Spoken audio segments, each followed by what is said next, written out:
It's a fact, and it's still taught in synagogues, Jewish synagogues to this day by rabbis, the story of a man who has become known as the circle maker.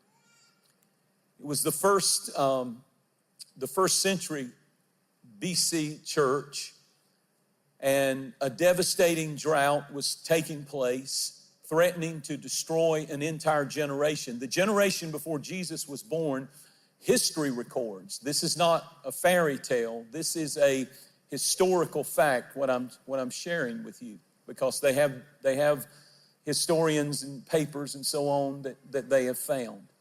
The world in that region of the earth, Israel, was in the worst famine it had ever been in, and people were on the verge of dying the generation before Jesus was born.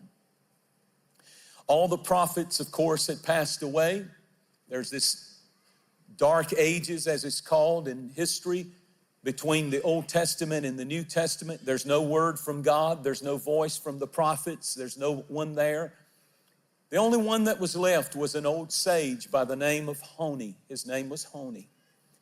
And he lived outside the gates or the walls of Jerusalem, and he had a relationship with God. He was known as a man of powerful prayer. And in desperation, the leaders of the nation went to this man, Honi. He's a figure in Jewish history that is celebrated to this day. And they asked him, would he please pray, because they realized it was in such a dire situation now that their families were going to die if they didn't get water within a matter of days. And you don't really understand that unless you go to the Middle East, and particularly you go to Israel, and you understand it's a desert, wilderness land, and water, particularly then, not as much now because of amazing inventions, but water then was life. If you could not get water, and the only bit of water they had was the Sea of Galilee that water feeds into, and if there's no water and there's a famine, then people are going to die. And it was that critical. So they go to this old sage, and he says, yes, I will pray to the God of Abraham, Isaac, and Jacob for rain. And this is a historical fact. He took his staff, it's about 6 feet long, and he put it in the sand, and he began to turn like a math compass. He began to turn 30 degrees, 60 degrees, 90 degrees, 180 degrees, all the way around. A complete circle he made and drew in the sand with the tip of that staff. He drew a circle.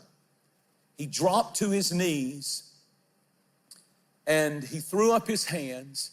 And as the hundreds and thousands of people began to gather around, and he's in the middle of that circle, he says these words with his hands raised with great authority.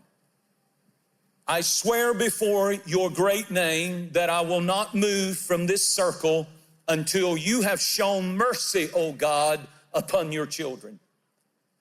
The word sent a shudder down the spine of all of the people who were watching. Amazingly, history records that as that prayer left his lips, instantly and immediately, rain began to descend on the earth.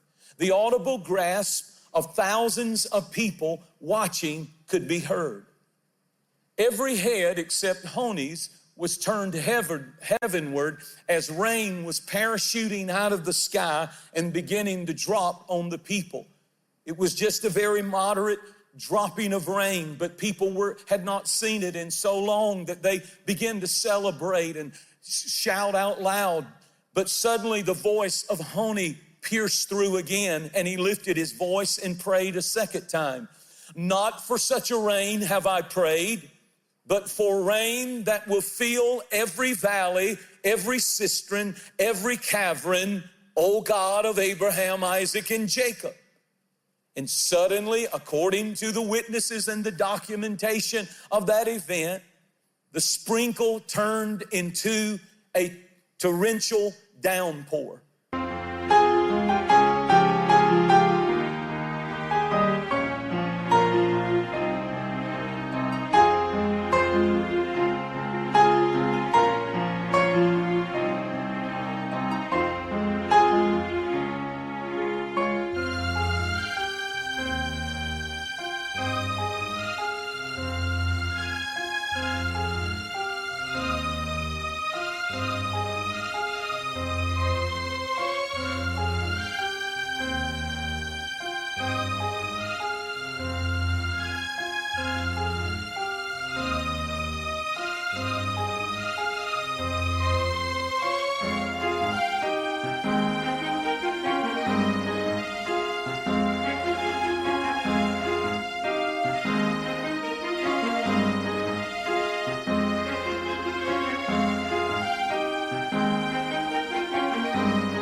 no raindrop was smaller than the size of an egg. So great was the downpour of rain that the people began to run toward the Temple Mount to get to the highest place because they knew next would come flash floods. But once again, Honi lifted his voice, still in the circle that he had made, and he prayed one last time, not for such a rain have I prayed, but for the rain of your favor, blessing, and graciousness.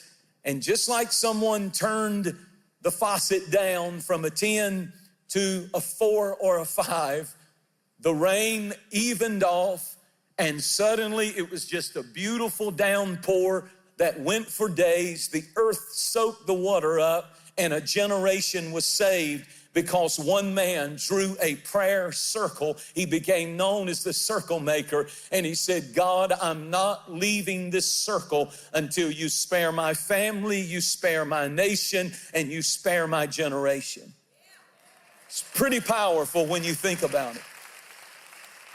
When you move into the arena of prayer, you need to understand that this story teaches us that bold prayers honor God, and God honors bold prayers. God does not want us to pray weak prayers. God does not want us to pray get-by prayers. God does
us to ask for things that we think are not that big of a deal.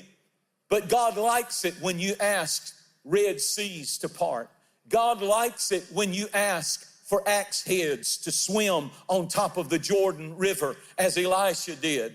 God likes it when you stand like Joshua and you point to the sun and you say, sun, stand still. And God stops the whole universe because someone prayed a bold prayer in faith that was connected to God's purpose and plan in the earth. Prayers are prophecies of your future. And the lack of prayer means that you're not prophesying or receiving any prophecies for your future. The only future that you or your family have are the prayers that you're praying for your marriage, for your children, for your future.